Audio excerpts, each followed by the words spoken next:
that is chemistry.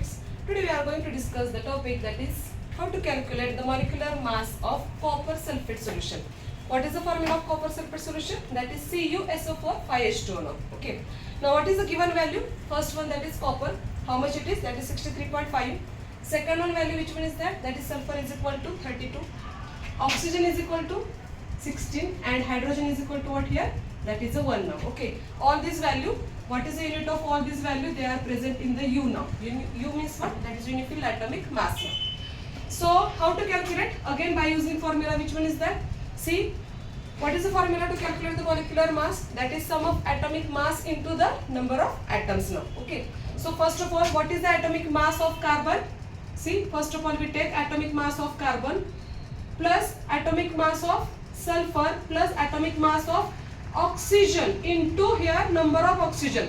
See here how many oxygen atoms are here present? Here 4. 4 and these are the 5. So 4 plus 5, that is how much it is? Equal to 9 oxygen atoms are present now. Plus what is the weight of hydrogen? That is 1 into number of hydrogen, 5 into 2. Means what?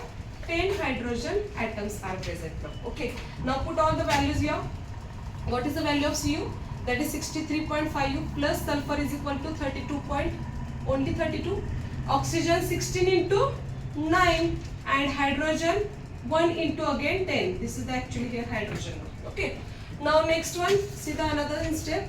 32.5 plus 32 plus here 16 into 9 means what? 144 plus here 10. Okay. Add all this value. That is 32. Here 144. Here 10. Add all this value. So 4 plus 2, that is 6. 6 plus 3 means what? 9. 5, 6. 6, that is 10. 11. 10, 13, then 14. Here means what? How much it is? 249.5 U. So this is the atomic weight, that molecular weight of a copper sulfate solution, that is CuSO4 5H2O. Okay.